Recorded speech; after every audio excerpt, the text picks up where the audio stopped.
Assalamualaikum warahmatullahi wabarakatuh. Ketemu lagi dengan Pak D di Dongeng Tengah Malam. Saya masih tetap mengingatkan lagi ya kepada pendengar Dongeng Tengah Malam, hati-hati, jangan lupa tetap memakai masker. Karena saya melihat dari berita-berita yang ada di TV ya, bahwa ternyata gejala COVID-19 ini bahkan sekarang ini orang tidak merasakan ada gejala apa-apa, tapi ternyata positif. Makanya kita nggak tahu siapa kena, siapa yang tidak. Sebaiknya kita menjaga diri kita sendiri. Jangan lupa tetap memakai masker khususnya kalau keluar rumah ya. Kalau dalam rumah pakai pun ya juga baik, nggak apa-apa. Tapi khususnya kalau keluar rumah, ketemu sama orang, jaga jarak, itu jangan dilupakan. Karena nggak tahu, karena nggak kelihatan. Jadi kita nggak merasa kena apa tidak kita ini. Makanya mari kita menjaga kesehatan kita, itu penting, lingkungan kita juga penting, keluarga kita juga penting, tapi tetap kita mulai dari diri kita sendiri. Baik, untuk yang belum subscribe, jangan lupa subscribe, komentar, like-nya jangan lupa, yang di Spotify jangan lupa follow. Kali ini saya ingin menceritakan dari kiriman mengenai togel. Kita langsung aja ke ceritanya. Pengirim cerita ini bercerita tentang temannya yang sudah akrab ya, seperti saudara. Beliau ini adalah istri seorang polisi yang tergila-gila sama togel. Dan ini kejadiannya tahun 2007.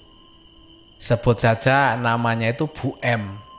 Pengeluaran togel ini menurut pencerita kan sekitar 1 minggu sekali. Tidak tahu harinya apa ya. Kita langsung ke aja ya. Anggap saja pengeluaran togel ini 1 minggu sekali. Bu M ini setiap putaran togel itu selalu mencari info tentang nomor yang mau keluar untuk ikut pasang.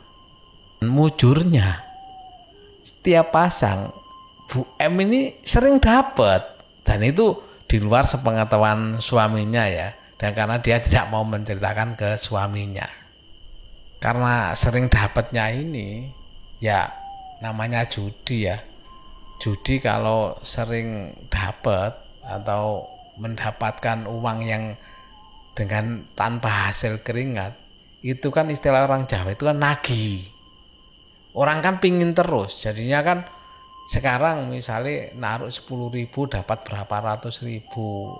Kan mesti punya pikiran, kenapa enggak saya kasih lebih besar lagi, dan berikutnya otomatis kan berusaha lebih besar dan lebih besar lagi. Ya itulah judi ya, kita enggak tahu setan itu menggoda kita untuk ikut di permainannya mereka. Suatu hari kebetulan pencerita ini, karena kan dekat seperti saudara ya, itu berkunjung ke rumahnya Bu M ini. Kemudian Bu M ini menceritakan kejadian yang membuat kapok mau pasang togel lagi. Meskipun Bu M ini waktu pasang taran tuh sering dapat, tapi kan nggak mungkin ya tiap kali pasang dapat. Tapi ukurannya sering dapat tuh misalnya pasang 5 kali, 3 kali dapat, 2 kali tidak dapat, itu kan banyak. Bahkan 2 kali dapat, 3 kali nggak dapat, itu bagi para penjudi kayak gitu itu termasuk sering dapat. Suatu ketika Bu M ini disarankan oleh seseorang untuk mencari mendapatkan nomor jitu ya. Itu Bu M disarankan untuk gerandong sendiri ya, mencari nomor sendiri ya. Gerandong ini maksudnya gini loh, mencari nomor atau minta nomor kepada ya setan-setan yang mau menjerumuskan kita ini. Saran dari orang tadi itu menyampaikan ke Bu M, kenapa nggak minta nomor kepada yang menghuni rumahnya Bu M sendiri, yang tepatnya itu di lantai 2. Maksudnya itu penjaga yang tidak kasat mata ya, yang berada di lantai 2 rumahnya Bu M. Dan kebetulan memang Bu M ini baru habis membangun rumahnya lantai 2, dan lantai 2 ini masih kosong, belum ditempati sama sekali. Tapi ternyata sebenarnya saran dari seseorang yang untuk gerandong itu ternyata itu hanya iseng sebenarnya, bercanda kepada Bu M untuk meminta nomor. Sama Bu M ternyata ditanggapi serius dan dilakukan sama Bu M untuk gerandong ini. Jadi gerandong yang dilakukan Bu M ini adalah dengan permainan jailangkung. Jadi bertanya kepada makhluk halus melalui media jailangkung tadi.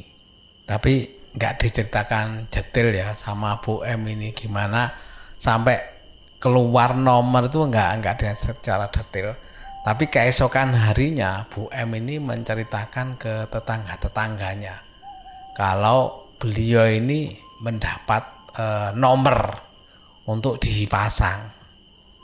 Mendengar info dari Bu M ini, para tetangga ya ikut semua mengikuti nomor yang dipasang sama Bu M tersebut.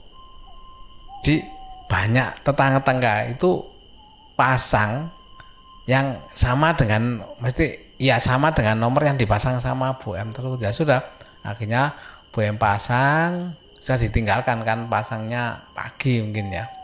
Pagi pasang. Menjelang sore sebelum maghrib, Bu M ini kan kegiatan seperti biasa ya, menyapu dan bersih-bersih rumah ya, mengepel lantai. Gak lama tiba-tiba dari lantai 2 itu turun keponakannya yang anggap sebesar namanya H ya. Sambil jalan menuju keluar, bilang sama Bu M ini, Bule, nomornya metu loh. Maksudnya, Bule, nomornya keluar loh. Mendengar berita itu, Bu M ya kaget. Saking girangnya, Bu M menyusul H yang sudah keluar ya, untuk juga menunjukkan rasa gembiranya. Tapi begitu keluar, masih menyusul si H tadi keluar, Bu M ini betapa kagetnya Bu M ini. Karena apa? Begitu keluar dari rumah, ternyata ponakannya yang sebut aja namanya si H tadi ya, itu nggak ada. Dan dari kejauhan, Bu M itu melihat si H itu baru pulang dari dinas, masih memakai seragam polisi. Sebenarnya rumah H itu berada di ujung gang. Nah terus yang turun tadi pakai kaos putih dan celana bola, itu siapa yang dilihat Bu M tadi? Yang dengan jelas Bu M mendengar bahwa itu adalah si H. Seketika begitu dilihat tidak ada siapa-siapa, Bu M langsung merinding, bulu kuduknya berdiri. Dan rasa takut yang menyelimuti Bu M ya, Bu M itu langsung kan memegang pel-pelan tadi ya, itu langsung dilempar, dibuang ke teras. Dan Bu M dengan tergopoh-gopoh menghampiri ponakannya si H ini yang masih duduk di sadel motornya, kan saya baru pulang ya, sambil tergopoh-gopoh menghampiri si H dan bertanya sama si H, kamu tadi dari rumah bule tak? Untuk meyakinkan Bu M bahwa tadi benar-benar si H yang dilihat Bu M itu.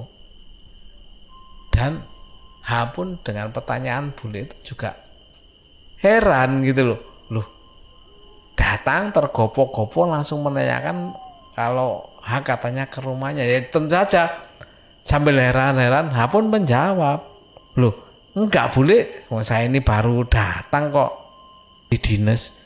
Memangnya ada apa bule? tanya Siha ke bulenya.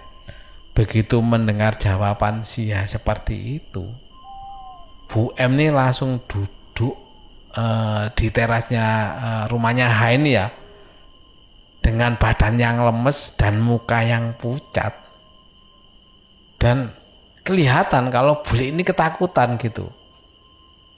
Sambil terheran-heran, ini bertanya sama bule, ada apa bule?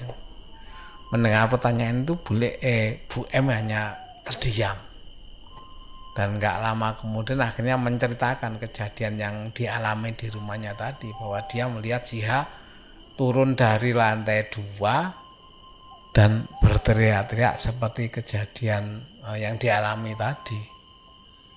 Siha pun kaget dan berujar, Masya Allah bule, itu nggak boleh bule, itu perbuatan setan.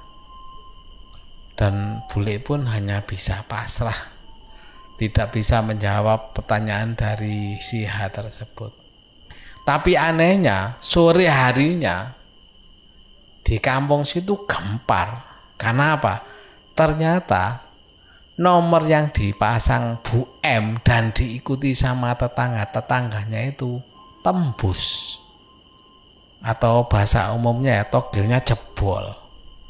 Dan orang-orang yang pasang nomor yang mengikuti Bu M otomatis itu kan dapat semua dan bersukacita karena mendapat nomor wangsit dari Bu M dan tembus. Tapi apa akibatnya bagi Bu M?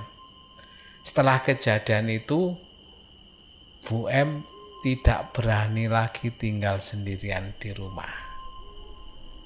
Jadi buat apa gitu lah, kita mendapat itu, tapi kita mendapat hal negatifnya lebih besar. Padahal sebelumnya kan Bu M nggak merasa bahwa di rumah sendiri rasa takut ini kan nggak pernah ada.